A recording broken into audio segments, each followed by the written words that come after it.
Well, it would be a possibility, depending on your configuration, that you would be severely limited in depending again on what that total calculation would be. So since I have did I miss driveway? No, you got it. Yeah. You didn't add driveway, but if you have a driveway, it's going to be more than 5,000 square feet just to get to any of these properties. That. Isn't this what this discussion is about, to actually It is.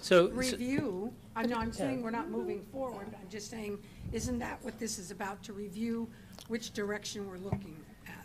But going back and now that I think more about what we did back in those days, was the idea was not to have a 20,000 square foot pad, but if you had 5,000 here, if you had a barn in certain agricultural properties, you can build as big a barn as you want. If you're limited to a 1,200 square foot, not in the city of Sonoma, but in the county, you can build as big a barn as you want. And it's, you know, I think what we're doing here is we're saying, you know, first we're going to take away your constitutional rights, and then to develop the property the way that you want your property to be. And I mean, there's homes in the county that are just within feet of these developments that are gigantic. And I don't remember anybody in this room, including myself, saying, oh, those houses up on the hillside in Brazil shouldn't be there. There's houses there that, you know, I hadn't been up there in quite a while since I went up and walked the property with the developer. And I was pretty shocked at some of the, you know, the things that have been built up there. And when you go look at Diamond A. Diamond A, there's 500 acres and 200 homes. You look up at the ranch. I mean, there's all kinds of things that have been developed here. And what I see is when I compare these to some of the things that I see in the ranch, especially after the fires, is that this is a property that when you look up at it, and I've been up there a half a dozen times since, just to look at it, and I haven't trespassed on your property, sir, but I feel we're barking up the wrong tree here. I mean, I think the intent of this 5,000 square foot was not to have a hillside property, whether it's 10 acres or 2 acres or 1 acre, that is a 20,000 square foot pad where you have this giant mass on the side of the hill. And I think if you went back and listened to the minutes, I don't even know if they're available of those meetings, I think that's what the intent was here. I mean, I strongly feel that way. And I think if you went back and, you know, put it on a ballot, and I bet you that's what we would end up with.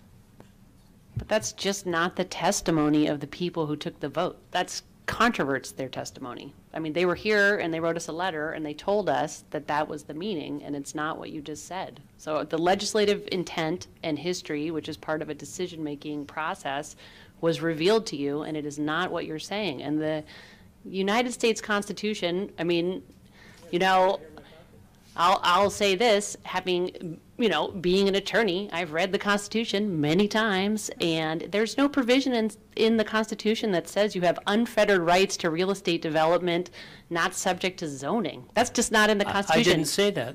Right, so I didn't say the that. rules you have apply. Unfettered rights. Right. I didn't say that at all. Yeah, so you have but private I was actually property here rights. when these things came about. I wasn't on this dais, but I've done a lot of work for years in this community to protect this community, period.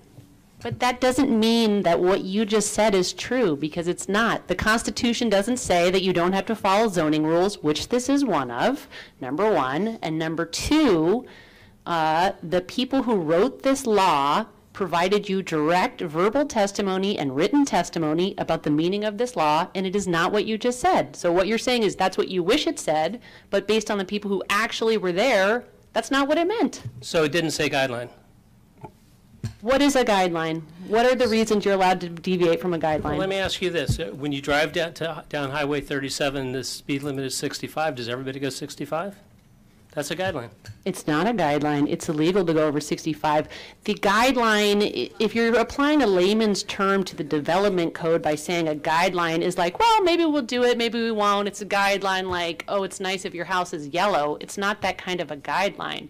These are the rules unless you can find a reason, a substantive reason other than the person who wants it wants to not follow the guidelines. That's not a substantive reason. If you can find a factual basis for deviating from the guideline, then you you can do it. But guideline doesn't mean willy-nilly, hey, let's do it, but if the person who's subject to the guideline doesn't like it, we won't do it. That's not the meaning of guideline. It's a legal term of art in this code.